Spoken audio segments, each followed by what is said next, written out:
You've got Conor Benn coming back early February as well against Peter Dobson out in the US. Aside from just being delighted he's back in the ring, how disappointed, if at all, are you that that Eubank fight couldn't get across the line? Commercially huge. Yeah, look, very happy that Conor's back. You know, he's had a tough period. He obviously boxed in September, but before that hadn't boxed in 17 months. So again, activity is going to be the key for him now at his age. You know, he's got to stay busy, and he's got big fights ahead of him. Obviously, the Eubank fight, disappointed it didn't get made. It doesn't mean it can't get made in the future, but let's see. You know, that's not the focus right now. The focus is Feb 3rd, and then we have to work on a big fight from there. You know, that naturally is a massive, massive fight, and one we want to make. We couldn't have done any more, is the reality. I think we pushed it to the limit. We pushed it to the limit both with time and financially. You know, it would be a different story if I was sitting here saying, actually, we could have paid a bit more, could have done it. We did everything we could. And for whatever reason, it didn't happen, and we have to move on. Is that kind of mitigated by a little bit of relief that you don't have to, I don't know, go to battle with the board over that side of things as well? That's now parked for another day, if at all. Yeah, look, it's all like you say, it's hypothetical, all these things, until you have to deal with the situation.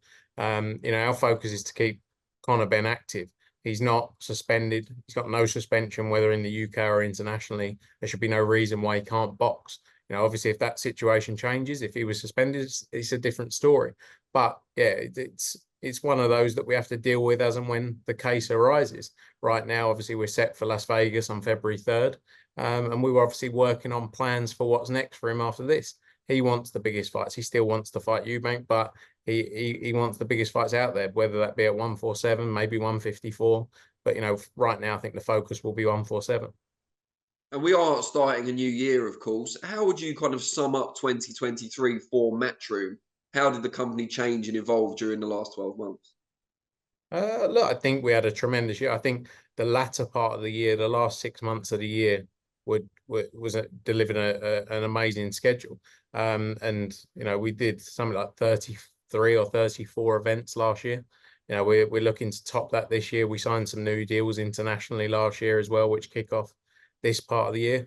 You know, I think it was a great year for boxing, not just for Matchroom, but I think, you know, some of the biggest fights in the sports were delivered. You know, PBC did a tremendous job delivering some brilliant fights, the likes of Crawford Spence as well. You know, a fight that a lot of people were looking forward to. And you know, I'm excited for next year. I think the positive relationship between us and Queensbury is only going to be beneficial for the sport as well. And you know, making fights and taking that barrier down. At the end of the day, we're always going to be competitors. It's our business, but it doesn't mean if something makes sense, if a deal makes sense, that, you know, we're going to stand in the way of it. And you know, I think that was a positive as well for 2023. But as a business for Matchroom, I think it was like I say, a great year. Lots of learnings. You know, we had to deal with a lot of problems from the previous year, especially with the Conor Benn situation. And I feel like we're through the other side of that now, and, you know, can very much focus on keep building the sport and growing the sport globally. Did you get your own kind of private handshake meeting with Frank Warren? We know Eddie did, of course, and you guys have said some stuff about each other in the past. Would have been an interesting one as well. Yeah, I spent some time. Look, obviously, I dealt with George quite a bit, you know, in the build up to that, and historically as well, had some good dealings with him. And that was the first time I'd met Frank a few years back before that, but just on the road somewhere in London, I think we bumped into each other. But this was the first time we'd actually spent time together, and yeah, it was good. I should have made him some green tea. I'm good at green tea. He likes green tea, I've heard. So, but no, it was good. It was beneficial. And at the end of the day, we all say things on these interviews, very much sometimes pushed not necessarily by you, Danny, but like, you know, it's a narrative and a story that everyone likes to keep playing out. And sometimes you say things about someone, and it's never personal. It's all a bit of fun and games. You know, he said I was a vampire, and I can look like a vampire or whatever it was. But no, it was good, and it was yeah, we spent some time, and it was a good laugh. On that note, you did see some of the kind of negative side of the media obligations towards the end of last year, and you seem to be doing a lot more of this sort of stuff now. And Eddie's always been accessible, but you seem to be doing more personally. How have you found that developing relationship with the media over the last 6 months or so? Yeah, I don't mind it. It was never, it's not really or it hasn't been my focus. Like I quite like, although I do a lot of interviews, I'd happily not do a lot of interviews. Yeah. I'd happily just do paperwork and Excel spreadsheets and, contracts and numbers. Like that's my little world, and I like that. So, for me, I made some mistakes maybe in one interview last year. That was really the first time I get a lot of stick online, but I can take all that. That was the first time where it was like I was going on Twitter and thinking about deleting it and throwing it in the sea. But it's all a learning process, and it's things you have to go through. Everyone's got an opinion on you,